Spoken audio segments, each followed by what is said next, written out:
জাহান্নামের ভয়াবহতা এ সম্পর্কে আমি সংক্ষিপ্ত আকারে কিছু উপস্থাপনা করে যথাসময়ে আমার কথা শেষ করব। আমা তাওফিকি ইল্লা বিল্লাহি তাওয়াক্কালতু আলাইহি উনীব। ক্বালা রাব্বি ইশরাহ লি সাদরি ওয়া ইয়াসসির লি আমরি ওয়াহলুল উকদাতাম মিন লিসানি ইয়াফকাহু কওলি। আল্লাহ রাব্বুল আলামিন মানুষকে পৃথিবীতে প্রেরণ করেছেন, তার লক্ষ্য ও উদ্দেশ্য নির্ধারণ করে দিয়েছেন। আদম আলাইহিস সালাম যিনি পৃথিবীর প্রথম মানুষ, তাকে যখন আল্লাহ রাব্বুল আলামিন জান্নাতে রাখলেন এবং তার জন্য একটি সীমারেখা নির্ধারণ করে দিলেন যে জান্নাতের মধ্যে কোনো কিছুর নিষেধ নেই, তুমি যা ইচ্ছা সেটা করো, যা ইচ্ছা খাও, যেখানে ইচ্ছা সেখানে যাও। তবে একটা গাছকে তিনি নির্ধারণ করলেন যে তুমি এই গাছের নিকটবর্তী হইও না।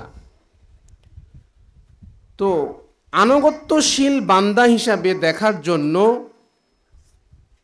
একটা নির্দেশ, তুমি গাছের নিকটবর্তী হইও না। শেষ পর্যন্ত শয়তানের এক প্ররোচনায় পড়ে সে গাছের নিকটবর্তী হয়ে যায়। এই যে ভুল হয়ে গেল, যার কারণে তিনি মৃত্যু পর্যন্ত এই ভুলের কারণে তিনি নিজের মধ্যে সবসময় অনুতপ্ত হয়েছেন, আল্লাহ আমি ভুল করেছি, আমাকে ক্ষমা করে দাও।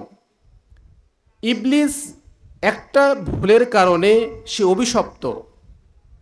তাহলে আল্লাহ রাব্বুল আলামিন আমাকে আপনাকে যে পৃথিবীতে প্রেরণ করেছেন তার লক্ষ্য উদ্দেশ্য নির্ধারণ করে দিয়েছেন, যে বিষয়ে আল্লাহ রাব্বুল আলামিন সূরা জারিয়াত ৫৬ নম্বর আয়াতের মধ্যে বলছেন, ওয়ামা খলাকতুল জিন্না ওয়াল ইনসা ইল্লা লিয়াবুদুন। আমি মানুষ এবং জিন জাতিকে কেবলমাত্র আমার ইবাদত করার জন্যই সৃষ্টি করেছি। তাহলে ইবাদত করার জন্য সৃষ্টি করেছি মানে মানুষকে আল্লাহ এমনি এমনি সৃষ্টি করেন নাই, মানুষকে আল্লাহ এমনি এমনি পৃথিবীতে প্রেরণ করেন নাই, মানুষকে শুধু দোকানে বেচা কেনার জন্য সৃষ্টি করেন নাই, মানুষকে শুধু মাঠে খেতে খামারে কাজ করার জন্য সৃষ্টি করেন নাই। হ্যাঁ, দোকানে আপনি কাজ করবেন, এটার মাধ্যমে আল্লাহর ইবাদত করবেন। আপনি বাজারে চলাফেরা করবেন, এটার মাধ্যমে আপনার ইবাদত হতে হবে। আপনি ঘুমাবেন, এই ঘুমটাও আপনার ইবাদত হতে হবে। যদি ঘুমের দোয়া পড়ে আপনি ঘুমান, এটাও আপনার ইবাদতের মধ্যে গণ্য হবে। যদি আপনি বাজারের মধ্যে ঢোকার সময় দোয়া পাঠ করে ঢোকেন, তাহলে এই বাজারে ঢোকাটাও আপনার ইবাদত। যদি আপনি মাঠে কাজ করার শুরুতে বিসমিল্লাহ বলে কাজ শুরু করেন, এটাও আপনার ইবাদত। যে বিষয়ে রাসূল সাল্লাল্লাহু আলাইহি ওয়াসাল্লাম বলছেন, আদ-দুআ হুয়াল ইবাদা, দোয়া হলো ইবাদত। আর এখান থেকে যারা মুখ ফিরিয়ে নেয়, যারা এই ইবাদত থেকে নিজেকে আড়াল করে রাখে, মানে আল্লাহর কাছে চাওয়াকে নিজেকে ছোট মনে করে, পরকালকে তুচ্ছ মনে করে, তাদের জন্যই আল্লাহ রাব্বুল আলামিন আযাবুন আযীম, আযাবুন আলীম, কঠিন যন্ত্রণাদায়ক শাস্তি প্রস্তুত করে রেখেছেন। যেই বিষয়ে আযাবের ক্ষেত্রে, শাস্তির ক্ষেত্রে আল্লাহ রাব্বুল আলামিন একটা পর্যায়ে বলেছেন, আল্লাহ রাব্বুল আলামিন মানুষকে শাস্তি দিবেন দুই ভাবে। যে বিষয়ে আল্লাহ রাব্বুল আলামিন বলছেন সূরা নিসার ৩১ নম্বর আয়াতের মধ্যে, ইন তাসতানিবু কাবাইরা মা তুনহাউনা আনহু নুকাফির আনকুম সাইয়্যাতিকুম। আল্লাহ রাব্বুল আলামিন বলেন, ইন তাসতানিবু কাবাইরা মা তুনহাউনা আনহু নুকাফির আনকুম সাইয়্যাতিকুম। তারা যদি আমার কাছে আসে, কাবিরা গুনাহ থেকে নিজেকে হেফাজত করতে পারে, সগীরা গুনাহ যদি তাদের মধ্যে হয়ে যায়, আল্লাহ রাব্বুল আলামিন সগীরা গুনাহ এমনি ক্ষমা করবেন। তো বিভিন্ন প্রতিশ্রুতি দিয়েছেন যাতে মানুষ জাহান্নামে না যায়, যাতে মানুষ পরকালে আল্লাহ তাদেরকে শাস্তির সম্মুখীন না হতে হয়। এজন্য দেখুন, মানুষের শাস্তির বিষয়টা আল্লাহ রাব্বুল আলামিন বলছেন যে দুইভাবে হয়। এক, দুনিয়াবী শাস্তি, দুনিয়াবী আযাব। দুই, পরকালীন আযাব। পরকালীন আযাবের সেক্টর দুই ধরনের, একটা হলো বারযাকি জীবন, আর একটা হলো হিসাব নিকাশের পরের জীবন। বারযাকি জীবন বলা হয় মৃত্যুর পর থেকে শুরু করে একেবারে হিসাব দিবসের আগ পর্যন্ত, হিসাব নিকাশ হওয়ার আগ পর্যন্ত এই জীবনটাকে বলা হয় বারযাকি জীবন। শুধু আমরা কবরের জীবনকে বারযাকি জীবন নয়, বারযাকি জীবন একেবারে হিসাব নিকাশ হওয়ার পর থেকে হিসাব হওয়ার আগ পর্যন্ত, হিসাবে হয়তো আপনি জান্নাতে যাবেন বা জাহান্নামে যাবেন, এর আগ পর্যন্ত এই জীবনটাকে বলা হয় বারজাখি জীবন। বারজাখি জীবনের জন্য কিছু ব্যক্তিদের শাস্তি রয়েছে। যখন ইসরাফিল আলাইহিস সালাম যখন সিংহায় ফুঁক দিবেন, তখন মানুষ মানে একেবারে সব কিছু ধ্বনিত তোলার মতো হয়ে উঠবে। পাহাড় পর্বত সব কিছু একেবারে তোলার মতো হয়ে উঠবে। আবার যখন ফুঁক দিবেন, 3 বার ফুঁক দিবেন, তার মধ্যে প্রথম ফুৎকারে সব কিছু একেবারে এইভাবে ধ্বনিত তোলার মতো উঠতে থাকবে। দ্বিতীয়বার যখন ফুঁক দিবেন, সব কিছু একেবারে সমান হয়ে যাবে, সারা পৃথিবী একেবারে গোটাটাই সমান হয়ে যাবে। তৃতীয় যখন ফুঁক দেওয়া হবে, তখন সবাই যেইভাবে একটা বীজ মাটিতে রোপণ করলে সেখান থেকে মাথা চানা দিয়ে একটা বীজ যেখান থেকে গাছ বের হয়, এইভাবে মানুষের মাথা চানা দিয়ে দুনিয়া থেকে, মাটি থেকে এইভাবে বের হবে। যারা মুমিন বান্দা তারা বলবে, আমরা তো এখনই ঘুমালাম, আমাদের ঘুম কে ভাঙালো? আমরা তো এখনই ঘুমালাম, অথচ সে হাজার হাজার বছর আগে ঘুমিয়েছে। মুমিনদের জন্য বিষয়টা হলো আশ্চর্যজনক। তাহলে এখান থেকে হাসরের দিনের অবস্থাগুলো কেমন হবে? যখন সবাই মাথা চানা দিয়ে উঠবে, তখন আল্লাহ রাব্বুল আলামিন সকলকে হাঁকিয়ে হাঁকিয়ে হাসরের ময়দানের দিকে নিয়ে যাওয়া হবে। হাদিসের মধ্যে যেটা পাওয়া যায় সেটা হলো হাসরের মাঠ, কিয়ামতের মাঠ। সেই মাঠটা হবে যেটাকে বলা হয় বর্তমানে সিরিয়া। এটাকে কিছুটা বিষয়টা আসে এরকমভাবে যে এটাকে হাসরের কিয়ামতের মাঠ হতে পারে, তবে আল্লাহ আলাম, আল্লাহ ভালো জানেন। তো সেখানে মানুষের অবস্থা, আমলনামাগুলো পেশ করা হবে। কোটি কোটি মানুষ, লক্ষ কোটি বিলিয়ন ট্রিলিয়ন মানুষের মধ্যে তাদের আমলনামাগুলো হিসাব করা হবে। এমনকি তার পাপ অনুযায়ী কেউ হাঁটু পর্যন্ত, কেউ বুক পর্যন্ত, কেউ গলা পর্যন্ত, সূর্য থাকবে অর্ধমাইল উপরে। এমনভাবে সে চিৎকার করবে, এমনভাবে যন্ত্রণায় ছটপট করবে, আল্লাহর কাছে ফরিয়াদ জানাবে, আল্লাহ আমার হিসাবটা আগে নেওয়া হোক, আমার হিসাবটা আগে নেওয়া হোক। হিসাবটা আগে নেওয়ার জন্য তারা ছটপট করবে আল্লাহর কাছে। আল্লাহর কাছে বলবে, বারবার ফরিয়াদ করবে, আল্লাহ আমার হিসাবটা আগে নেওয়া হোক, আমি যন্ত্রণা সহ্য করতে পারছি না। হাসরের ময়দানে এইভাবে মানুষ উলঙ্গ অবস্থায়, খাতনাবিহীন অবস্থায় উঠবেন। নবী ও রাসূল সকলে একই অবস্থায় উঠবেন। সর্বপ্রথম হাসরের মাঠে প্রথমেই তাদেরকে পোশাক পরানো হবে। সর্বপ্রথম রাসূল সাল্লাল্লাহু আলাইহি ওয়াসাল্লামকে প্রথম পোশাক পরানো হবে। পর্যায়ক্রমে ভাবে উঠবেন। আয়েশা সিদ্দিকা রাদিয়াল্লাহু তাআলা আনহা বলেন, রাসূল সাল্লাল্লাহু আলাইহি ওয়াসাল্লাম বলেছেন, ইয়া রাসূলুল্লাহ, এই খাতনাবিহীন অবস্থায়, উলঙ্গ অবস্থায় মানুষ সেখানে উঠবে, তাহলে কি একজন আরেকজন লজ্জাস্থানের দিকে দেখবে না? তখন রাসূল সাল্লাল্লাহু আলাইহি সাল্লাম বললেন, আয়েশা, দেখো, মানুষ যখন বিপদের মুহূর্ত থাকে তখন মাথায় আর কোনো কাজ করে না, তখন কোন দিক তাকাবে? সকলে আসমানের দিকে তাকিয়ে আল্লাহ আমার হিসাবটা আগে নেওয়া হোক। এদিকে মাথার মস্তিষ্কগুলো টকবক করে ফুটতে থাকবে। অর্ধমাইল উপরে যখন সূর্য থাকবে, দুনিয়াতে এখন সূর্য আছে 12টা মুখ দিয়ে, 12টা ছিদ্রর মতো দুনিয়াতে যেই সূর্য তাপ দেয়, এই তাপে আমরা সহ্য করতে পারি না। সেই দিন সবগুলো মুখ একটা হয়ে যাবে, সেখানে এত কঠিন তীব্র তাপ প্রবাহ করবে, মানুষের মস্তিষ্কগুলো টকবক করে ফুটতে থাকবে। এমন কঠিন অবস্থায় কারণে আয়েশা সিদ্দিকা রাদিয়াল্লাহু তাআলা আনহাকে বললেন, হে আয়েশা, সেই দিন মানুষ আল্লাহর কাছে ফরিয়াদ করবে, আল্লাহ আমার হিসাবটা আগে নাও। মানুষ নিচে তাকানোর মতো মানুষের সময় হবে না। সেই দিন খুব কঠিন, খুব ভয়াবহ অবস্থা হাসরের ময়দান। মানুষ সেই দিন কান্নায় অতিষ্ঠ হয়ে যাবে। দেখুন, এরপরে মানুষের যখন হিসাব নিকাশ হয়ে যাবে, যে জাহান্নামের ভয়াবহতা আমাদের সামনে উপস্থাপনাগুলো করা হয়, এটা কেন করা হয় এই বিষয়টা একটু শুনুন। আল্লাহ রাব্বুল আলামিন সূরা আনফাল 2 নম্বর আয়াতের মধ্যে বলছেন, আল্লাহ রাব্বুল আলামিন বলেন, ইন্নামাল মুমিনুনা আল্লাযীনা ইযা যুকিরাল্লাহু ওয়াজিলাত কুলুবুহুম ওয়া ইযা তুলিয়াত আলাইহিম আয়াতুহু যাদাতুহুম ঈমানা। আল্লাহ রাব্বুল আলামিন বলেন, ইন্নামাল মুমিনুনা আল্লাযীনা ইযা যুকিরাল্লাহু ওয়াজিলাত কুলুবুহুম। আল্লাহ রাব্বুল আলামিন বলেন, ইন্নামাল মুমিনুনা আল্লাযীনা, তারাই প্রকৃত মুমিন, যাদের সামনে আল্লাহ রাব্বুল আলামিনের নিদর্শনগুলো উপস্থাপনা করা হয়, যাদের সামনে আল্লাহ রাব্বুল আলামিনের এই ভয়াবহ আযাবের কথা উপস্থাপনা করা হয়, জান্নাতের নিয়ামতের কথা উপস্থাপনা করা হয়, তখন তাদের ঈমানটা বৃদ্ধিপ্রাপ্ত হয়, তাদের অন্তরটা প্রকম্পিত হয়। জাহান্নামের ভয়ে তারা যেন সঠিক পথে ফেরত চলে আসে, অন্তরটা কাঁপতে থাকে ভয়ে। এই জন্য জাহান্নামের বিষয়গুলো আমাদের জানা প্রয়োজন। আমাদের ঈমানকে নবায়ন করা, আমাদের জাহান্নামের ভয়ে যেন আমরা পাপ কাজ থেকে নিজেকে দূরে থাকি, এমন জন্য এই কারণেই জাহান্নামের আলোচনাগুলো আমাদের জানা প্রয়োজন, জানা জরুরি। তো জাহান্নামের স্তর কতটা হবে দেখুন, এই বিষয়ে আল্লাহ রাব্বুল আলামিন সূরা নিসার 145 নম্বর আয়াতের মধ্যে বলছেন যে জাহান্নামের ভিতরে বিভিন্ন সেক্টর থাকবে, জাহান্নামের বিভিন্ন অবস্থান স্তর থাকবে। এই বিষয়ে আল্লাহ রাব্বুল আলামিন বলছেন, ইন্নাল মুনাফিকিনা ফি দারকিল আসফালি মিনান নার। জাহান্নামের মধ্যে সর্বনিম্ন স্তরে থাকবে কে? যারা মুনাফিক। ইন্নাল মুনাফিকিনা, যারা মুনাফিক হবে তাদের স্তর হবে, তারা জাহান্নামের সর্বনিম্ন স্তরে থাকবে। তাহলে এটার মাধ্যমে বোঝা যায় যে জাহান্নামের নিম্ন স্তর, মধ্যস্তর, উপরের স্তর, এটাকে স্তর ভাগ করা হয়েছে।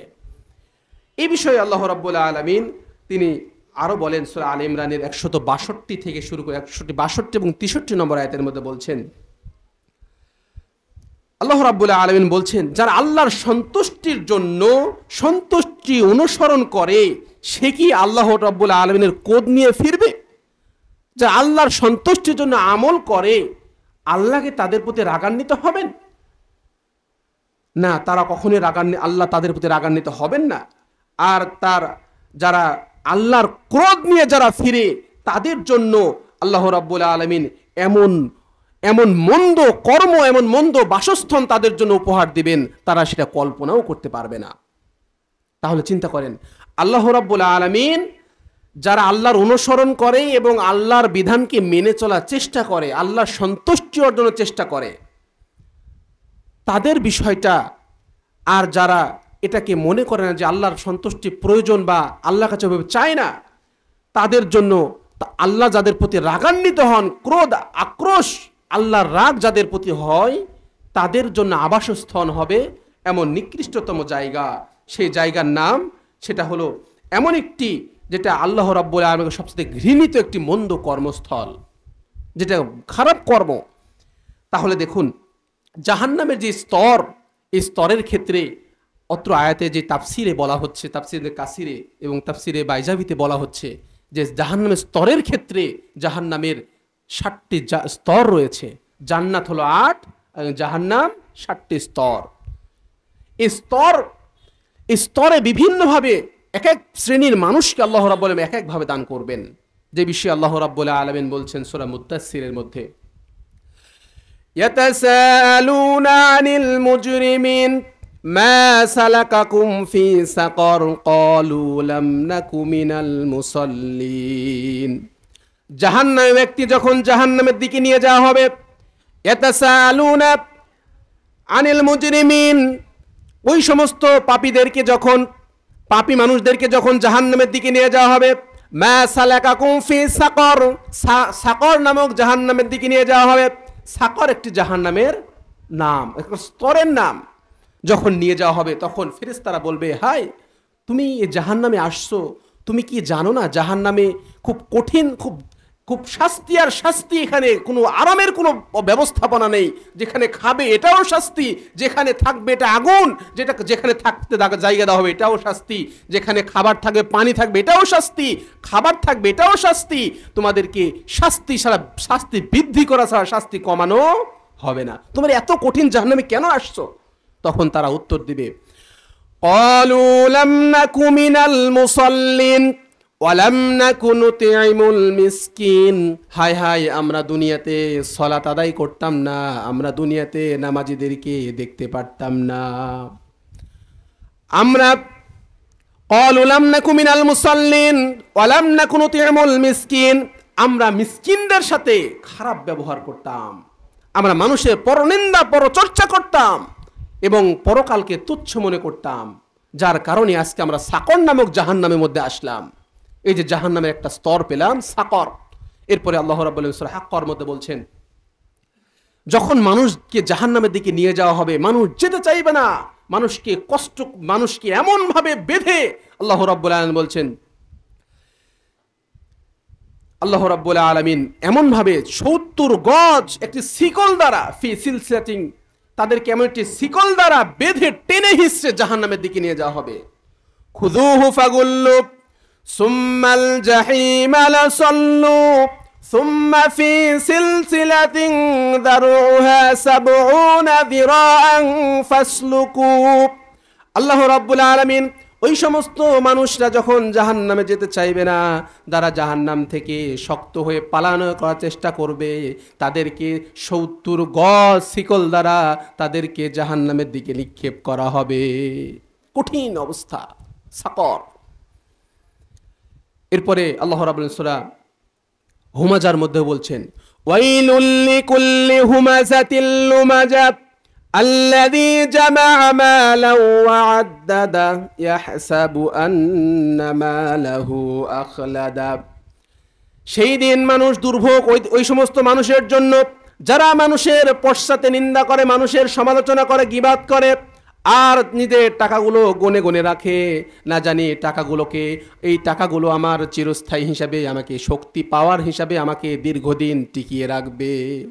দুনিয়াতে আমার টাকা জাকাত দিলে টাকাগুলো কমে যাবে, আমি টাকা দিলে আমার ওসর বের করলে সম্পদ কমে যাবে, গনে গনে রাখে, বারবার গনে, আমার অমুক ব্যাংকে এত টাকা আছে, এই টাকাগুলো আমি এই কাজ করব, সেই কাজ করব, নিজেকে বেশি দিন বাঁচিয়ে রাখার জন্য, আমার আধিপত্যর জন্য এই টাকাগুলো আমার কাজে লাগাবো, এর কারণে জাকাত বের করে না।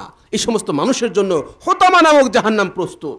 তাহলে জাহান্নামের যে 7টা স্তর, এইভাবে বিভিন্ন ক্যাটাগরি মানুষকে এই জাহান্নামের দিকে আহ্বান করানো হবে এবং তাদেরকে ঢোকানো হবে।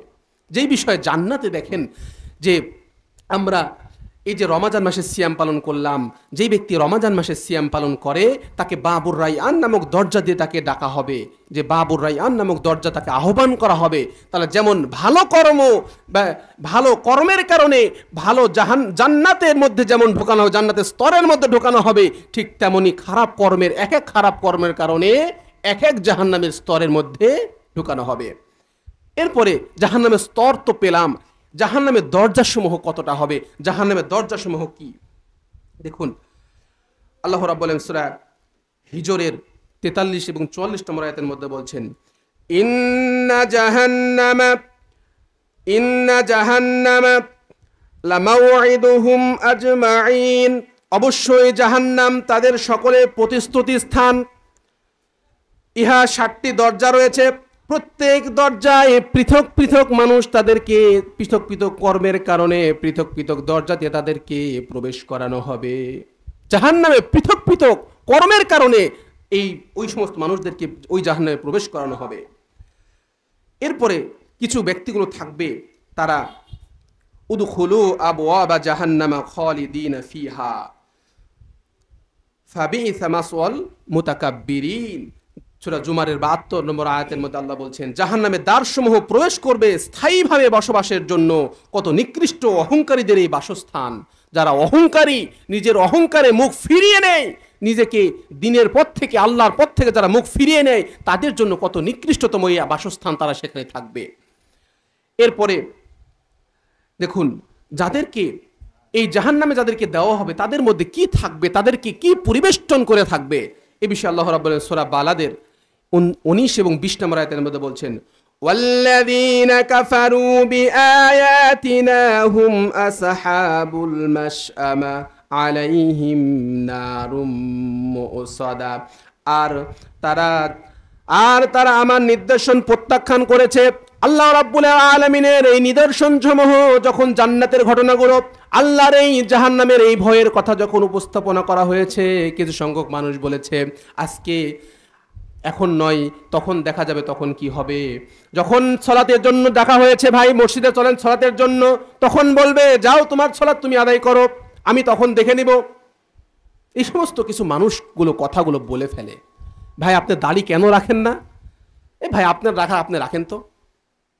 আপনি এই কথাগুলো কাকে বলছেন? এটা আল্লাহর সাথে শুধু আমি আল্লাহকে মানি না, আল্লাহ রাসূলকে মানি না, এই কথার মাধ্যমে শুধু দিনকে ফিরানো হয় না। এটাকে নাস্তিক বলে না, নাস্তিক এটাকেও বলে আপনি সুন্নাতকে নিয়ে, আল্লাহর আদেশকে নিয়ে আপনি কটাক্ষ করবেন, এটাকেও দিন থেকে মুখ ফিরানো বলে।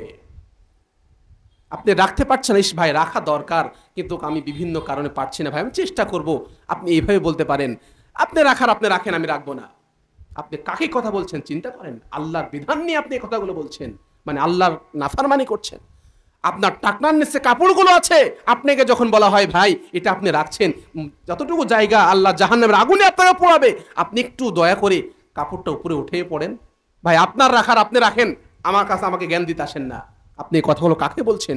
দিন থেকে এই সমস্ত মানুষগুলো মুখ ফিরিয়ে নিচ্ছে, এরাই দিন থেকে মুখ ফিরিয়ে মানে ফিরিয়ে নেওয়ার ব্যক্তি এরাই। এরা বলবে না আসলে আল্লাহর বর্তমান মুসলিম বাংলাদেশ মুসলিম কান্ট্রি দেশ, যদি ইসলামী ব্যবস্থাপনা চালু নেই, তারপরে অধিকাংশ মানুষ মুসলিম, মুসলমান অধিকাংশ না হলেও মুসলিমের মুসলমানদের যে আবেগটা ঠিক আছে, আবেগটা আছে খুব বেশি, ইসলামের আবেগ আছে বেশি, ভিতরে ইসলাম থাকার না থাকা আবেগটা আছে বেশি।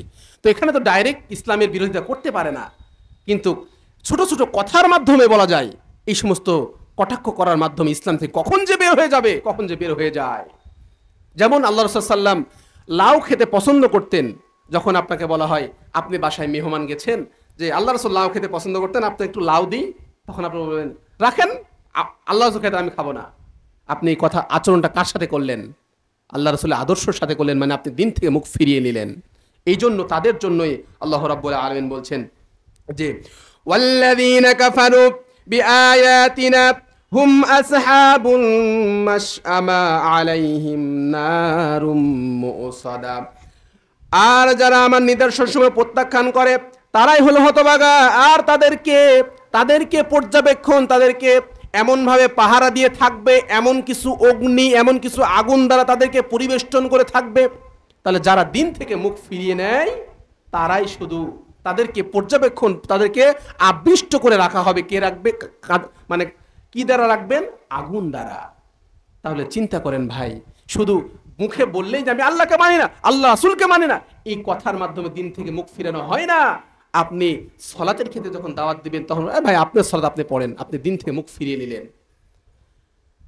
আপনাকে যখন জাকাতের কথা বলা হয়, হ্যাঁ টাকার অভাব পড়েছে তাই জাকাত চাইতে এসেছে, কার সাথে কটূক্তি করছেন? এই দিন থেকে মুখ ফিরানো এটা। ইসলামী পোশাক নিয়ে আপনি কথা বলছেন, দিন থেকে মুখ ফিরানো এটা। আপনার মেয়ে টাকা আছে, আপনার মেয়ে একেবারে মডার্ন পোশাক পরে, উলঙ্গ ন্যাংটা পোশাক পরে বাইরে চলাফেরা করে, আপনি যখন আপনাকে বলা হয় তখন বলেন বর্তমান যুগ ভাই এটাই, আপনি তো মানে আনসোসাইটির মানুষ, আপনি এটা কি বুঝবেন? আমরা এইভাবে বিভিন্ন কথাগুলো বলে মুখ ফিরিয়ে নিই, তাই না? মনে রাখেন আপনার জন্য পরিবেষ্টন করে রাখা হবে, অগ্নির মাধ্যমে আপনাকে পরিবেষ্টন করে রাখা হবে। সূরা বালাদ 19 এবং 20 নম্বর আয়াত। এখন এই জাহান্নামী ব্যক্তিদেরকে, এই জাহান্নামে যাদেরকে দেওয়া হবে, এদের প্রহরীগুলো কেমন হবে? এরা কেমন প্রহরী থাকবে এদের মধ্যে? এদেরকে কেমন প্রহরী থাকবে এই বিষয়ে দেখুন। আল্লাহ রাব্বুল আলামিন বলছেন সূরা তাহরিমের 6 নম্বর আয়াত, ইয়া আইয়ুহাল্লাযীনা আমানু কু আনফুসাকুম ওয়া আহলিকুম নারা ওয়াকুদুহান নাস ওয়াল হিজারা। আল্লাহ রাব্বুল আলামিন বলেন ইয়া আইয়ুহাল্লাযীনা আমানু, হে ঈমানদারগণ, কু আনফুসাকুম, তোমরা নিজেরা জাহান্নাম থেকে বাঁচো, ওয়া আহলিকুম নারা, এবং তোমরা তোমার আহাল পরিবারকে জাহান্নাম থেকে বাঁচাও। ওয়াকুদুহান নাস ওয়াল হিজারা, এই জাহান্নামের আগুন হবে, এই জাহান্নামের খড়ি হবে মানুষ এবং পাথর। মানুষ এবং পাথর হবে এই জাহান্নামের খড়ি। যখন আমরা আজকে দুনিয়াতে যেই রান্না করার ক্ষেত্রে যে খড়িগুলো ব্যবহার করি, হয়তোবা কোনো কিছুকে পোড়ানো হলে হয়তোবা আপনার কিছু পোড়াচ্ছেন, কিছু ছাই থেকে যেতে পারে, একটা কাঠ পোড়ানো কিছু কয়লা থেকে যায়, কয়লাগুলো ফেলে দিই। কিন্তু জাহান্নামের মধ্যে এমনভাবে পোড়ানো হবে, না সে মরবেও না, না সে বাঁচবেও না, এমন কঠিন অবস্থা তাদের মধ্যে থাকবে। এরপরে দেখুন তাদেরকে সেখানে নিক্ষেপ করা হবে এইভাবে। এরপরে আল্লাহ রাব্বুল আলামিন সূরা মুদ্দাসসিরের 26 থেকে শুরু করে 30 নম্বর আয়াতের মধ্যে বলছেন, সাউসলিহি সাকর ওয়া মা আদরাকা মা সাকর, আমি তাদেরকে নিক্ষেপ করব সাকর নামক জাহান্নামের মধ্যে। ওয়া মা আদরাকা মা সাকর, তুমি কি জানো এই সাকরটা কি? লা তুবকি ওয়া লা তাদর, আল্লাহ রাব্বুল আলামিন বলছেন ইহা তোমাদেরকে জীবিত রাখবে না, তোমাদেরকে মৃত অবস্থায় ছেড়ে দিবে না। লাওহাতুল লিল বাশার আলাইহা 19, এখানে ইহা এমন ভাবে 19 জন ফেরেশতা এটাকে পর্যবেক্ষণ করে তাদেরকে পহরা দান করবে। একজন মানুষকে জাহান্নামকে পহরা দান করবে কয়জন মানুষ বললেন? 19 জন। আলাইহা 19, 19 জন ফেরেশতা এই জাহান্নামকে পাহারা দান করবে। আর এই ফেরেশতারা যারা শাস্তি দান করবে এরা হবে বধির, এরা কানে শুনে না, এরা চোখে দেখে না, এমন ফেরেশতাদের মাধ্যমে তাদেরকে শাস্তি প্রদান করা হবে। এরপরে দেখুন আল্লাহ রাব্বুল আলামিন সূরা মুদ্দাসসিরের 31 নম্বর আয়াতের মধ্যে আবারো বলছেন, ওয়ামা জাআলনা আসহাবান নারি ইল্লা মালাইকা ওয়ামা জাআলনা ইদ্দাতুহুম ইল্লা ফিতনাতান লিল্লাযিনা কাফারু, আমি ফেরেশতাদেরকে জাহান্নামে প্রহরী নিযুক্ত করেছি, কাফেরদেরকে পরীক্ষা স্বরূপে আমি তাদেরকে সংখ্যা উল্লেখ করেছি যাতে তারা মানে এমনভাবে দৃঢ় প্রত্যয়ে জন্ম বিশ্বাসের এটাকে কোনো সন্দেহ পোষণ না করতে পারে। এমনভাবে আমি এই কাফেরদেরকে জাহান্নামের জন্য যেই তাদেরকে শাস্তি যেটা দেওয়া হবে এটা নিযুক্ত করেছি, তার সংখ্যাও বলে দিয়েছি। তখন বলবে যে হাই, আমরা তো জাহান্নামে আসলাম, এখানে দুনিয়াতে বলেছে বা আমাদের দুনিয়ার প্রতিশ্রুতির চাইতে আমাদেরকে বেশি শাস্তি দেওয়া হচ্ছে, ফরিয়াদ যেন না করতে পারে, যার কারণে সংখ্যাও বলে দেওয়া হয়েছে এবং শাস্তির অবস্থাগুলো বলে দেওয়া হয়েছে। এমনকি যে বিষয়ে আল্লাহ রাব্বুল আলামিন বলছেন যে আমি মানুষকে কবরে দুনিয়ার পরকালের শাস্তির পূর্বে লঘু অল্প কিছু শাস্তি দিই দুনিয়াতেই, যাতে সে পরকালের স্বাদটা আস্বাদন করতে পারে। যেমন দেখেন জাহান্নামীদেরকে এক প্রকার খাদ্য দেওয়া হবে, ফল, যেই ফলগুলো খেলে গলায় আটকে যাবে, যে ফলগুলো খেলে গলায় আটকে যাবে, নিচেও নামবে না উপরেও উঠবে না। তাহলে আপনি একটু তুলনা করেন তো, আপনি ওই যে একদিন ভাত খেতে খেলে আপনার মাছের কাঁটা গলায় বেঁধেছিল, আপনার কেমন অনুভব হয়েছিল? এই মাছের কাঁটা ততটা যন্ত্রণা করে না? এই মাছের কাঁটা আপনি দুনিয়াতে একটু বেঁধেছে, আপনি মেডিকেল আছে, আপনার ডাক্তার আছে, কিন্তু তখন আপনার কোথায় পাবেন সেই ডাক্তার? এই মাছের কাটার জন্য আপনি এত যন্ত্রণা ছিল না, আপনি এটার জন্য অতিষ্ঠ হয়ে গেছেন, কিন্তু পরকালে যে আপনার এরকম খাদ্য আপনার জন্য থাকবে আপনি কি একটিবার কল্পনা করেছেন? একটিবার নিজেকে অনুতপ্ত হয়েছেন? রমজান মাস শুধুমাত্র কিছুক্ষণ সময়, হয়তো বা 10-12 ঘন্টা না খেয়ে থাকলেই কত কষ্ট হয়ে যায়, অথচ মানুষ সেদিন না খেয়ে অবস্থায় আল্লাহর কাছে ফরিয়াদ করবে। আমরা ছোট্ট একটু চায়ের কাপে হয়তোবা 1 ঢোক পানি থাকে, এই চায়ের কাপে 1 ঢোক গরম পানিটায় কতবার ফু দিয়ে আমরা খাই যাতে মুখ জিহ্বা পুড়ে না যায়। 1 ঢোক চায়ের কাপের পানি খেতে যদি আপনার 20 বার 10 বার ফু দিতে হয়, সেই জাহান্নামের পানি, উত্তপ্ত গরম পানি, এটা আপনাকে কিভাবে খাবেন সে একটিবার চিন্তা করুন। আমরা তো চায়ের স্টলে বসে ভালোই আড্ডা দিই, ভালো গল্প করি, একটিবার কি আপনি কল্পনা হয় না যে চায়ের কাপের 1 ঢোক পানি আমি 5 বার ফু দিয়ে খেতে পারছি, পরকালে সেই শাস্তিগুলো, সেই গরম ফুটন্ত পানিগুলো আমি কিভাবে খাবো? ওই চায়ের দোকানে বসে তো আপনার এই পরিকল্পনা হওয়া উচিত ছিল, আপনার কোন চেয়ারম্যান কি করেছে, কোন দল কি করেছে, কোন ইমাম সাহেব কে কি করেছে, কোন হাজী সাহেব কে কি করেছে, কোন মাস্টার কে কি করেছে, এই দাবিদারি আপনাকে দেওয়া হয় নাই। তাহলে আপনার উচিত ছিল এই গরম পানি দেখে আনলে আপনি পরকালে কথা স্মরণ হবে, কিন্তু আপনার এই গরম পানির কথা পেলেই স্মরণ হয় কার গিবাত করা যায়। আজকে চায়ের দোকানগুলো এই সমস্ত আড্ডাখানা, হারামের আড্ডাখানা, যে সমস্ত জায়গাতে এই সমস্ত কথাগুলো চলে, ওই সমস্ত বসার জায়গা হারাম। আপনি গিবাত করার সুন্দর পরিবেশ করে দিয়েছেন, আপনার এই ব্যবসা করা বৈধ হবে না যদি আপনি এই গিবাত তাদেরকে নিষেধ করতে না পারেন। কারণ গিবাত শোনা সগীরা গুনাহ, গীবাত করা কাবিরা গুনাহ। তো যাই হোক, এই বিষয়গুলো আপনাকে চিন্তা করতে হবে। তাহলে দেখেন, জাহান্নামের খাবার কাঁটাযুক্ত খাবার। জাহান্নামে আপনি রাস্তাঘাটে হুন্ডাতে চড়তে, ছোট্ট একটা বা সাইকেলে চড়তে গেলে ছোট্ট একটা পোকা চোখে পড়েছে, কত যন্ত্রণা, চোখ দিয়ে কত পানি পড়ছে, আপনি কত ডাক্তারের কাছে যাচ্ছেন, কত কি করছেন, মানুষকে চোখটা দেখাচ্ছেন। সেই দিন আপনি কাকে চোখ দেখাবেন? যেই দিন আপনার চোখগুলো ফেটে, যেই চোখ দিয়ে হারাম কিছু দেখেছেন, যে সেই চোখগুলো বড় বড় হয়ে ফেটে চোখ থেকে বের হয়ে চলে ছিটকে চলে যাবে, সেই দিন অবস্থাটা কি হবে? এজন্য এই বিষয়টাকে আমাদের চিন্তায় রাখতে হবে। যাই হোক, তো জাহান্নামের প্রশস্ততা কেমন হবে এ বিষয়ে আল্লাহ রাব্বুল আলামিন সূরা কফের 30 নম্বর আয়াতের মধ্যে বলছেন, আল্লাহ জাহান্নামকে বলবেন, জাহান্নাম, তোমাকে তো অনেক ব্যক্তি, অনেক মানুষ, জিনকে দেওয়া হয়েছে, তোমার ভিতরে কি আর ফাঁকা আছে? জাহান্নামকে সেদিন আল্লাহ জিজ্ঞেস করবেন। আল্লাহ রাব্বুল আলামিন বলছেন, ইয়াউমা নাকুলু লিজাহান্নামা হালিম তালাতি ওয়া তাকুলু হাল মিন মাজিদ। সেই দিন আল্লাহ রাব্বুল আলামিন জাহান্নামকে জিজ্ঞেস করবেন, হে জাহান্নাম, তুমি কি পূর্ণ হয়েছো, না তোমার মধ্যে আরো কিছু জায়গা ফাঁকা পড়ে আছে? সেই দিন জাহান্নাম বলবে, আল্লাহ আরো কি আছে, আল্লাহ আরো কি আছে? সেই সময় আল্লাহ রাব্বুল আলামিনের বাম পাকে জাহান্নামের মুখের উপরে পা চাপা দিবেন। তখন জাহান্নাম বলবেন, কদ কদ কদ, আমি যথেষ্ট, আমি যথেষ্ট।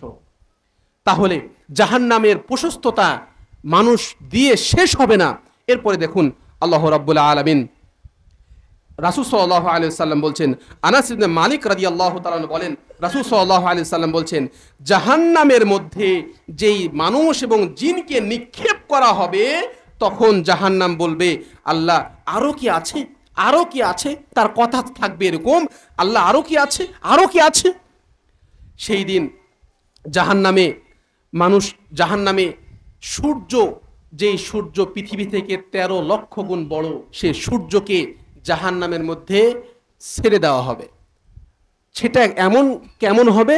এটা যেমন রুটির খামির যেমন হয়, এই সূর্যকে যখন জাহান্নামে দেওয়া হবে, তখন সূর্যটা যখন দেওয়া হবে, তখন সূর্যটা রুটির খামিরের মতো হবে। তাহলে পৃথিবী থেকে সূর্য 13 লক্ষ গুণ বড়, তাহলে এই জাহান্নামটা কত বড় হবে একটিবার চিন্তা করুন। এই জাহান্নামটা কত বড় হবে একটিবার চিন্তা করুন। তাহলে এটা জাহান্নামের বড়ত্ব পেলাম, তাহলে জাহান্নামের গভীরতা কেমন হবে?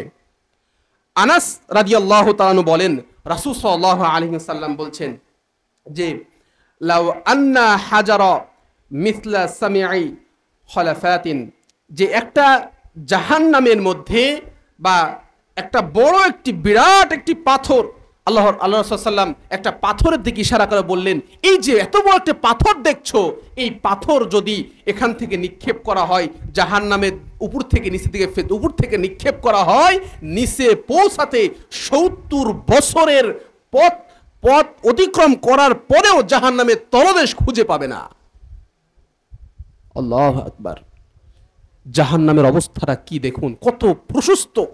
পৃথিবী থেকে কত বললাম, একটা সূর্য যদি একটা রুটির খামির মতো হয়ে যাবে, একটা সূর্য এটা জাহান্নামের মধ্যে দেওয়া হবে, তারপরে জাহান্নামের এক কানি কিছুই হবে না। এরপরে গভীরতা কত বলা হলো, যে হাদিসে যে বলা হচ্ছে, যে মুসান্নাদ ইবনে আবি শাইবার হাদিসটি হয়েছে যে 35,284 নম্বর হাদিস, যে একটা বড় একটা পাথর, আল্লাহ রাসূল সাল্লাল্লাহু আলাইহি ওয়াসাল্লাম হাত দিয়ে ইঙ্গিত করে বললেন, এই যে পাথর দেখছো, এই পাথরটা যদি জাহান্নামের উপর থেকে নিক্ষেপ করা হয়, 70 বছর এই পাথরটা নিচের দিকে কত দ্রুতগামীতে পড়তে পারে, পড়ার পরেও সে তলদেশ খুঁজে পাবে না। আল্লাহু আকবার। তাহলে এই জাহান্নামের জন্য, এই জাহান্নাম আপনার জন্য প্রস্তুত, আমার জন্য প্রস্তুত। তাহলে এই জাহান্নাম থেকে বাঁচতে হবে। দেখুন, জাহান্নামে যে সূর্য চন্দ্রকে দুটি পনির, যেটাকে অপর হাদিসে বলা হচ্ছে পনিরের মতো গোল করে, গোল বানিয়ে জাহান্নামের মধ্যে যেভাবে আমরা আম গাছে ঢিল ছুরি, যেইভাবে পনিরের আকৃতি করে সূর্য এবং চন্দ্রকে, সূর্য চন্দ্র অত বড় থাকবে, এই সূর্য চন্দ্রকে এইভাবে জাহান্নামের দিকে নিক্ষেপ করা হবে। তাহলে সেই জাহান্নামের মুখ কত বড় হবে, জাহান্নাম কত বড় হবে। একটিবার চিন্তা করুন। এই কথা হাসান বাসরি রাদিয়াল্লাহু তাআলা আনহু তিনি বলেন যে আমি আবু হুরায়রা রাদিয়াল্লাহু তাআলা আনহু আমাদেরকে রাসূল সাল্লাল্লাহু আলাইহি ওয়াসাল্লাম থেকে বর্ণনা করেছেন যে যখনই কথাগুলো বলছেন হাসান বাসরি এমন অঝোর নয়নে কান্না করছেন, আল্লাহ আমাকে এই জাহান্নাম থেকে, আমাকে এই অবস্থা থেকে আমাকে বাঁচান। এই হাসান বাসরি কান্না করছেন। দেখুন এই জাহান্নামের খড়ি কি হবে আমরা তো একবার শুনলাম। জাহান্নামের খড়ি বিষয়ে আল্লাহ রাব্বুল আলামিন সূরা আম্বিয়া 58 নম্বর আয়াতের মধ্যে বলছেন, ইন্নাকুম ওয়ামা তা'বুদু মিন দুনিল্লাহ। আল্লাহ রাব্বুল আলামিন বলছেন তোমরা এবং আল্লাহর পরিবর্তন তোমরা যাদের ইবাদত করো সেদিন তো জাহান্নামের তারাই হবে জাহান্নামের ইন্ধন, তোমরা সকলেই ইহাতে প্রবেশ করবে। মানে আল্লাহ রাব্বুল আলামিন সূরা আম্বিয়ার 58 নম্বর আয়াতের মধ্যে বলছেন যে তোমরা যার ইবাদত করো, তোমরা যে ইলাহার ইবাদত করো, ওই ইলাহা এবং তোমরা উভয়ই তোমরা হবে জাহান্নামের খড়ি। তাহলে চিন্তা করেন আমরা শুধু কি ইবাদতের ক্ষেত্রে, আচ্ছা সংক্ষিপ্ত একটা বিষয় বলি, আমাদের সমাজে কিছু মানুষ আছে মানুষকে দেখানোর ছলতায় করে, এরকম মানুষ আছে না? আছে, সিয়াম পালনও করে। কিছু মানুষ মসজিদে খুঁজে পাওয়া যায় না, যখন বাসায় আত্মীয় আসছে, আত্মীয়টা খুব ভালো ছলাতায় করে, আত্মীয় যেই কয়দিন মসজিদে খুঁজে পাওয়া যায় সেই কয়দিন। তাহলে এই যে ছলাত কার জন্য বলেন তো? মানুষ দেখানোর জন্য। এরপরে অনেক মানুষ গাছের কাছে গিয়ে চায়, অনেক মানুষ মাছের কাছে গিয়ে চায়, মাজারের কাছে গিয়ে চায়, এরপরে তাবিজের উপর নির্ভরশীল হয়। এরপরে এই সমস্ত ব্যক্তিগুলো, এই সমস্ত অবস্থাগুলো যদি সেই দিন আল্লাহ ওই পাথরগুলোকেও মূর্তির কাছে চায়, ওই মূর্তি সহ জাহান্নাম দিয়ে বলবেন এই যে দেখো আমি তোমার মূর্তিকেও দিলাম, তোমরা ইলাহকেও দিলাম, তোমাকেও দিলাম, তোমাকে বাঁচাই কে? এই জন্য অবস্থাটা আমাদের চিন্তা করতে হবে যে আল্লাহ পাথরকে, যে বিষয়ে আল্লাহ রাব্বুল আলামিন সূরা তাহরিমের 6 নম্বর আয়াতের মধ্যে বলছেন, ইয়া আইয়ুহাল্লাযীনা আমানু কু আনফুসাকুম ওয়া আহলিকুম নারা ওয়াকুদুহান নাস ওয়াল হিজারা। আল্লাহ রাব্বুল আলামিন ওই সমস্ত মানুষদেরকে জাহান্নামের মধ্যে দিবেন যারা নিজে, আল্লাহ রাব্বুল আলামিন বলছেন তোমরা নিজে জাহান্নাম থেকে বাঁচো, তোমার পরিবারকে বাঁচাও, এবং এই জাহান্নামের খড়ি হবে মানুষ এবং পাথর। পাথরের আবার কি দোষ? পাথরের কি দোষ? এখন দেখবেন যে পাথর, এই মূর্তি পূজা শুরু হয়েছিল হযরতে নূহ আলাইহিস সালামের কওম থেকে শুরু করে। তাদের মধ্যে 6 জন ব্যক্তি ছিলেন, আদ, ইয়াগুস, ইয়াউদ, নাসর, এই সমস্ত 6 জন ব্যক্তি ছিলেন। তারা খুব পরহেজগার। তো শয়তান তাদের বলল তারা মারা গেছে, তো ঠিক আছে তারা তো মারা গেছে, মানুষ তো তোদেরকে ভুলে যাবে, তারা যে যেখানে বসে তোমরা তাদের মূর্তি স্থাপন করো। এক পর্যায়ে তারা, ওদের প্রজন্ম চলে গেল, পরবর্তী প্রজন্ম এসে কি করলো, ওদের মাধ্যমে চাওয়া শুরু করলো। এই পর্যায়ে করে বাড়তে বাড়তে বাড়তে বাড়তে কাবা ঘরে পর্যন্ত 360টি মূর্তি পৌঁছে গেল। এখন হিন্দুদের মূর্তি বা দেবতা কতটি? লক্ষ পার। তো এই যে পাথরের মূর্তিগুলো, এই পাথরের মূর্তির মানুষ কিভাবে যে ইবাদত করে, এখন পাথরের মূর্তি আমরা অতটা দেখতে পাই না। হয়তো আপনারা রাজশাহীতে বরেন্দ্র জাদুঘরে ঢুকতে দেখতে পারবেন যে এত নগণ্য অবস্থা, এত জঘন্যতম অবস্থা সেখানে মূর্তিগুলো সংরক্ষণ করা হচ্ছে। তো এই যে মূর্তির মানুষ ইবাদত করত বলে তো আজকে সেখানে সংরক্ষণ করে রাখা হয়েছে। এই যে মূর্তি সহ আল্লাহ রাব্বুল আলামিন পাথরে, এই পাথরকে সহ মানুষকে সহ মানে জাহান্নামে দিবেন। কাদেরকে দিবেন? যারা ইবাদত করেছে ওই মূর্তি, এবং মূর্তি সহ ওই মানুষদেরকে জাহান্নামের মধ্যে দিবেন, এবং যেখান থেকে যারা মুখ ফিরিয়ে নিয়েছে। এরপরে দেখেন আল্লাহ রাব্বুল আলামিন সূরা আম্বিয়ার 98 এবং 99 নম্বর আয়াতের মধ্যে একই কথা বলছেন যে এই মানুষের ওই ইলাহাকে সহ জাহান্নামের মধ্যে দিবেন। এরপরে দেখেন জাহান্নামের আগুনের যে ধোঁয়া, জাহান্নামের আগুনের অবস্থাগুলো কেমন হবে এ বিষয়ে আল্লাহ রাব্বুল আলামিন সূরা ওয়াকিয়ার মধ্যে বলছেন 41 এবং থেকে শুরু করে 44 নম্বর আয়াতের মধ্যে, ওয়া আসহাবুল শিমাল মা আসহাবুশ শিমাল। আল্লাহ রাব্বুল আলামিন বলছেন যে আর বাম দিকের দল কতই না হতভাগা ডান দিকের দলের থেকে। তারা থাকবে তীব্র গরমে এবং প্রচন্ড এত ফুটন্ত পানির মধ্যে, ফুটন্ত পানিতে তাদের মধ্যে মানে ওরা হাবুডুবু খাবে, এবং তাদের মধ্যে সেখানে এদিকে দেওয়া হবে। আর প্রচন্ড কালো ধোঁয়ার ছায়া এবং প্রচন্ড কালো ধোঁয়ার ছায়া তাদেরকে ঘিরে থাকবে। এরপরে কি হবে? যা শীতলও নয় সুকর নয়, তাদের জন্য শীতল গরমও নয়, মানে যারা জান্নাতে যাবে তাদের জন্য এমন সুমিষ্ট পানি থাকবে, আর জাহান্নামে তাদেরকে এমন কালো কুসকুসে অন্ধকার জাতীয় এই আগুনগুলো তাদেরকে পরিবেষ্টন করে থাকবে। দেখুন, তাহলে জাহান্নামের মধ্যে কিয়ামতের দিন প্রচন্ড তাপ থাকবে। সেই দিন ঠান্ডা করবেন। এখানে কিছু পানির কথা বলা হয়েছে, যেমন পানি, বাতাস এবং ছায়া, এবং সামান্যটুকু জাহান্নামীদেরকে সেখান থেকে কিছুই দেওয়া হবে না। জাহান্নামীদেরকে শুধু সেখানে খালি পাপ শাস্তি বৃদ্ধি করা হবে, তাদের মধ্যে ঠান্ডা কিছু থাকবে না।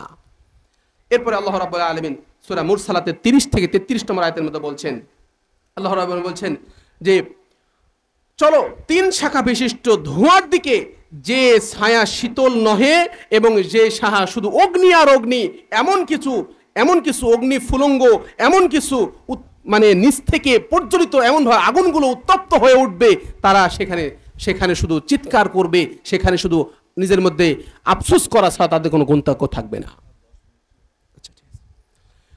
তো কিয়ামতের পূর্বে কেউ সচক্ষে কি জাহান্নাম দেখেছে কিনা, এই বিষয়ে রাসূল সাল্লাল্লাহু আলাইহি সাল্লাম আব্দুল্লাহ ইবনে আব্বাস রাদিয়াল্লাহু তাআলা আনহু বলেন, রাসূল সাল্লাল্লাহু আলাইহি সাল্লাম বলছেন, আল্লাহ রাসূল স্বপ্নের মাধ্যমে জান্নাত দেখেছেন এবং স্বপ্নের মাধ্যমে জাহান্নামও দেখেছেন। স্বপ্নের মাধ্যমে জাহান্নাম যেটা দেখেছেন, সেখানে রাসূল সাল্লাম বলছেন সেখানে অধিকাংশ মানুষ, অধিকাংশ ব্যক্তি হলো নারী। জাহান্নামে অধিকাংশ ব্যক্তি হলো নারী। রাসূল সাল্লামকে জিজ্ঞেস করলো, ইয়া রাসূলুল্লাহ, নারীদের কি দোষ? তখন রাসূল সাল্লাম বললেন, নারীরা এরা হলো অধিকাংশ সময় তারা কুফরি করে। তখন রাসূল সাল্লামকে বলা হলো, ইয়া রাসূলুল্লাহ, তারা কি আল্লাহর সাথে কুফরি করে? তখন তাকে বলা হলো যে না, এরা তার নিজ স্বামীর সাথে কুফরি করে। নিজ স্বামীর সাথে কুফরি করে কিভাবে? স্বামীর অবাধ্য অবস্থায় থাকে, স্বামী যে এত কষ্ট করে উপার্জন করছে, এই উপার্জনে কৃতজ্ঞতা প্রকাশ করে না, আর কি করে? একটু কষ্ট পেলে, তোমার সংসারে এসে আমি কোনো শান্তিই পেলাম না, কথাটা আছে। ঈদে একটা কাপড় দিতে পারেন নাই, তোমার সংসারে এসে আমি শুধু কোনো কিছুই শান্তি পেলাম না। এই যে নাফরমানি করার কারণে আল্লাহ রাব্বুল আলামিন কি করবেন দেখবেন।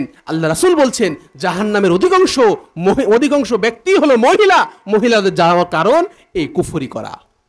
এরপরে দেখুন জাহান্নামীদের আকৃতিগুলো কেমন হবে, এই বিষয়ে আবু হুরায়রা রাদিয়াল্লাহু তাআলা আনহু বলেন, রাসূল সাল্লাল্লাহু আলাইহি ওয়াসাল্লাম বলছেন যে জাহান্নামীদের আকৃতি হবে এমন, যাদের এক কাঁধ থেকে আরেক কাঁধের দূরত্ব হবে যে এত দ্রুতগামী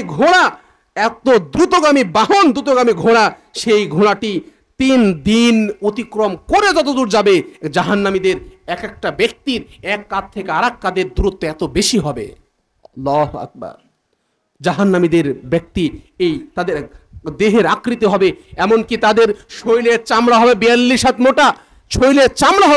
হাত মোটা, যে চামড়াগুলো উপরে আগুন লাগিয়ে দেওয়া হবে, এই আগুনগুলো পুড়তে পুড়তে একেবারে শেষ স্তর পর্যন্ত পৌঁছে যাবে, আবার শেষ স্তর পৌঁছার পূর্বেই উপরের স্তরগুলো ভালো হয়ে যাবে। এইভাবে বারবার চামড়াগুলো পুড়তেই থাকবে। চিন্তা করেন, দাঁত হবে এক একটা উহুদ পাহাড়ের সমান সমপরিমাণ এই জাহান্নাম ব্যক্তির দাঁত হবে। জাহান্নামী ব্যক্তির নাড়ি ভুঁড়িগুলো পড়ে যাবে। দেখুন জাহান্নামের ব্যক্তিগুলো খাবারগুলো কি হবে। আল্লাহ রাব্বুল আলামিন এই খাবার বিষয়ে তাদেরকে এমন ফুটন্ত গরম পানি, ফুটন্ত গরম জাক্কুম ফল, এই সমস্ত কাঁটাযুক্ত খাবার ছাড়া, এই উত্তপ্ত গরম পানি ছাড়া আর কিছুই তার জন্য অবশিষ্ট থাকবে না।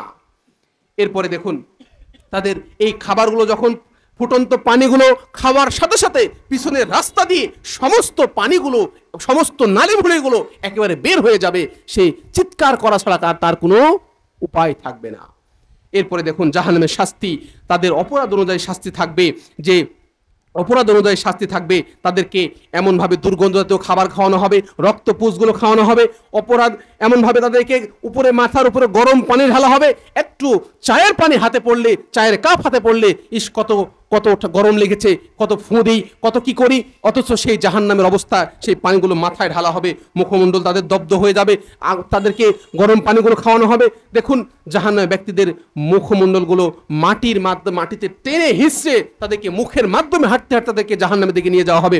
জাহান্নামের ব্যক্তির কুৎসিত চেহারা হবে, এমন কুৎসিত চেহারা হবে, এমন বিভৎস চেহারা হবে, সে নিজেই চেহারার দিকে নিজে দেখেই সে চিৎকার করে বারবার মৃত্যু কামনা করবে, আল্লাহ আমাকে আবার মৃত্যু দাও, আমার মৃত্যু দাও। এরপরে দেখুন জাহান্নামীদের আবদ্ধ করে রাখবে, এমন বেষ্টনী করে রাখবে, এমন ভাবে এমন কিছু পাপ, এমন কিছু আগুন বেষ্টনী করে রাখবে। আল্লাহ রাব্বুল আলামিন এখানে তাদেরকে বলছেন এমন অগ্নি ছাড়া, আগুন ছাড়া সেখানে কিছুই থাকবে না, তাদেরকে চারিদিকে আগুন আর আগুন থাকবে। এইভাবে জাহান্নামী ব্যক্তিদেরকে এমনভাবে তারা নাড়ি ভুড়ির চারিদিকে এইভাবে ঘুরতে থাকবে, যে এইভাবে একটা গরু দ্বারা যেভাবে ধান মাড়াই করা হয়, জাহান্নামী ব্যক্তিরা এইভাবে তাদের নাড়ি ভুড়ি দিয়ে চতুর্দিকে ঘুরতে থাকবে। এইভাবে জাহান্নামী ব্যক্তিগুলো, এখন দেখেন জাহান্নাম থেকে আমরা নিজেদেরকে হেফাজত করব কিভাবে, একটু আমরা বিষয়টা জানি। জাহান্নামী ব্যক্তি সংখ্যা বেশি হবে, জাহান্নামী অধিবাসীর সংখ্যা অনেক আধিক্য হবে। কিভাবে? রাসূল সাল্লাল্লাহু আলাইহি সাল্লাম বলছেন 1000 মানুষের মধ্যে 999 জন যাবে জাহান্নামে, একজন যাবে জান্নাতে। তাহলে আপনি যে 999 জনের মধ্যে একজন হবেন, আপনি কি এমনি এমনি হবেন? আল্লাহ আপনাকে এমনি এমনি এই এত সুন্দর জাহান্নাম থেকে এত সুন্দর জান্নাত দান করবেন? এই জাহান্নাম থেকে এমনি আল্লাহ আপনাকে পানাহা দান করবেন? আল্লাহকে চাইতে হবে, আমাদেরকে চাইতে হবে। এরপরে দেখুন জাহান্নামীদের সংখ্যা বেশি হওয়ার কারণ, তাদের অন্যতম কারণ হবে তারা বেশি হবে মুনাফিক, তারা হবে বেশিভাবে মুনাফিক এবং তারা আল্লাহর নাফরমানি করবে। এরপরে তারা করবে কি? করবে বিদআত করবে। বিদআত কি? বিদআত হলো যেটা আল্লাহ রাসূল করেন নাই, যেটা করতে বলেন নাই, সাহাবীরা করেন নাই, এমন কোন কর্ম করা হলো বিদআত। এমন কোন কর্ম করা বিদআত। ভালো কর্ম হলেও আমরা আমাদের মধ্যে অনেক বিষয়গুলো আছে যে ভালো তো, সমস্যা কি? করি, খারাপ তো না, দোয়া তো করছি, সমস্যা কি? ভালো তো, খারাপ কি?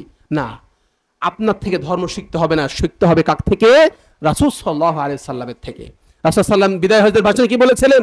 তারাকতুকুম ফি আমরাইন লান তাদিল্লু মা তামাসসাকতু বিহিমা কিতাবাল্লাহ ওয়া সুন্নতি মুহাম্মাদির রাসূলুল্লাহ সাল্লাল্লাহু আলাইহি সাল্লাম। আমি তোমাদের মধ্যে দুটি বস্তু রেখে যাচ্ছি, ততদিন তোমরা দুটি বস্তু শক্ত করে আঁকড়ে ধরবে, শয়তান তোমাদের কিছুই করতে পারবে না। আজকে এক, কিতাব আল্লাহর কিতাব কোরআন, দুই, সুন্নতি মুহাম্মদ রাসূল সাল্লামের সুন্নাত। অথচ আজকে আমরা গন্ডগোল লাগলেই লাঠির পাওয়ার দেখাই, এটা নয়। একটু মনের সাথে মতের সাথে না মিললে লাঠির পাওয়ার দেখায়, এটা নয়। অথচ আপনি যেই ব্যক্তি বা যেই দল বা যেই মতের দোহাই দিয়ে আজকে কাজগুলো করছেন, তাদের কথা দেখেন, সেই দলের কথা দেখেন যে বিষয়ে রাসূল সাল্লাল্লাহু আলাইহি সাল্লাম, দেখুন এই বিষয়ে ইমাম আবু হানিফা, ইমাম শাফি, ইমাম মালিক, ইমাম আহমদ বিন হাম্বল, এদের কথা যদি দেখি, ইমাম শাফিকে একটা প্রশ্ন জিজ্ঞেস করা হলো, তিনি প্রশ্নটার উত্তর খুঁজতে খুঁজতে প্রায় 30-এর অধিকবার তিনি কোরআনের মধ্যে 30-এর অধিকবার তিনি কোরআন খতম করলেন একটা প্রশ্নের উত্তর বের করার জন্য, সমাধান বের করার জন্য। আর আপনি সমাধান বের করেন কি দিয়ে? লাঠি দিয়ে। এই জন্য আমাদের এই বিষয়টা অবশ্যই চিন্তা করতে হবে, আমাদের যেন আমরা কি করে জাহান্নাম থেকে বাঁচবো। এক নম্বর, আল্লাহকে ভালোবাসতে হবে। আল্লাহকে ভালোবাসা, আল্লাহর জন্য কাউকে ভালোবাসা, আল্লাহর জন্য কাউকে ঘৃণা করা, আল্লাহর সাথে বন্ধুত্ব স্থাপন করা, যেন আল্লাহ আমার সকল সমাধান করে দেন, এমন হয় বন্ধুত্ব স্থাপন করতে আল্লাহর কাছে। দুই নম্বর, রাসূল সাল্লাল্লাহু আলাইহি ওয়াসাল্লামের প্রতি রাসূলের প্রকৃত প্রেমিক হওয়া, রাসূলের প্রতি প্রকৃত ভালোবাসা হওয়া। রাসূলের প্রকৃত প্রেমিক মানে আপনাকে, এই যে এখানে আর রাহাতুল মাকতুম, আল্লাহ রাসূলের জীবনী, আর একটা প্রফেসর ডক্টর মোহাম্মদ আসাদুল্লাহ গালিব স্যারের একটা বই আছে সিরাতে রাসূল, এখানে হয়তো বা কিছু একটু বিষয়টা রিসার্চের ক্ষেত্রে একটু আছে, তবে সেখানে এই ভুলগুলো ওটাও ধরে দেওয়া হয়েছে, যেখানে যে ত্রুটিগুলো আছে সিরাতে রাসূলের ওই বিষয়টা উল্লেখ করে দেওয়া হয়েছে, যেখানে এই বিষয়টা অমুক তাফসীর বা অমুক ঘটনার ক্ষেত্রে এই বিষয়টা একটু সমস্যা উল্লেখ করে দেওয়া আছে। ওটাতে দেখবেন যে এই জীবনটা, এটা আল্লাহ রাসূলের ভালোবাসা, আল্লাহ রাসূলের মহব্বত, মানে আপনি আল্লাহ রাসূলের আদর্শকে মেনে চলা। আপনার আল্লাহ রাসূল জীবনী পড়তে হবে, আল্লাহ রাসূল কিভাবে ব্যবসা করেছেন, তিনি কিভাবে চাষাবাদ করেছেন, তিনি কিভাবে মানুষের সাথে কথা বলেছেন, তিনি আমল করেছেন, এটা নিতে হবে কোনো হুজুর থেকে নয়, কোনো ব্যক্তি থেকে নয়, আল্লাহ রাসূল থেকে। এটা আপনি কোরআন হাদিস থেকে এই কিতাবগুলো অধ্যয়ন করতে হবে আপনাকে। 3 নম্বরে, আল্লাহর ভয়ে ক্রন্দন করা, কান্না করা, আল্লাহ এই শাস্তি আমি ভোগ করতে পারবো না, এই শাস্তি দিলে আমি ভোগ করতে পারবো না, আল্লাহ তুমি আমাকে ক্ষমা করে দাও, আল্লাহ এই জাহান্নাম আমাকে দিও না, আল্লাহ এই জাহান্নাম থেকে আমাকে হেফাজত করো, আল্লাহ আমি জানি না কিভাবে কি আমল করলে জাহান্নামে যাব না, আল্লাহ তোমার তোমার ভয়, আল্লাহ সেই আমলগুলো কবুলযোগ্য আমল করা সেই তৌফিক দান করো। কান্না করা, ওই চক্ষু জাহান্নামে যাবে না যেই চক্ষু আল্লাহর ভয়ে চোখের পানি পড়ে। এরপরে 4 নম্বরে দেখুন, ইসলামের যথাযথ ব্যবহার করা, ইসলামের আরকান সমূহের প্রতি বিস্তারিত একে বাস্তবায়ন করা, যেমন নিয়মিত সালাত আদায় করা, নিয়মিত সিয়াম পালন করা, হজ করা, জাকাত দেওয়া, এই বিষয়টাকে আপনাকে আমল করতে হবে। এরপরে দেখুন, রমাজান মাসে সিয়াম পালন করা, সিয়ামের মাধ্যমে আল্লাহ রাব্বুল আলামিনের রাগকে কন্ট্রোল করা যায়, সিয়ামের মাধ্যমে এই জাহান্নামকে সিয়ামকে ঢাল হিসেবে ব্যবহার করা যায়, জান্নাতে যাওয়া যায়। এরপরে 5 নম্বরে জিহাদ, আল্লাহর রাস্তায় জিহাদ করা। আমরা শুধু জিহাদকে তরোয়ার দিয়ে জিহাদ নয়, জিহাদ আপনি নফসের বিরুদ্ধে জিহাদ করতে পারেন। জিহাদ প্রচেষ্টা, জিহাদ শব্দ তো প্রচেষ্টা করা। আপনি নফসের বিরুদ্ধে জিহাদ করেন, শয়তানের বিরুদ্ধে প্রচেষ্টা করেন, আপনি পর্যায়ক্রমিকভাবে জিহাদের বিষয়টা আসেন, কাফেরদের বিরুদ্ধে তখন জিহাদ করবেন। তাই আসুন আমরা এই বিষয়টাকে অবশ্য মানার চেষ্টা করি। দেখবেন জাহান্নামের এই বিষয়টা যদি আপনার ভয়ে থাকে, জাহান্নামের খাদ্যগুলো, জাহান্নামের অবস্থাগুলো আপনার চিন্তায় থাকেন, আপনার ঘুম হারাম হয়ে যাবে, আপনি ঘুমাতে পারবেন না। যেমন এই বিষয়ে সাহাবীদের মধ্যে তারা কান্নাকাটি করত। আল্লাহ রাব্বুল আলামিন আমাদেরকে এই জাহান্নাম থেকে বাঁচার জন্য এবং জান্নাতে যাওয়ার জন্য এমন কিছু আমল করা সেই তৌফিক দান করুন। আল্লাহ আমাদেরকে সেই তৌফিক দান করুন। আল্লাহুম্মা আমিন। এ বলে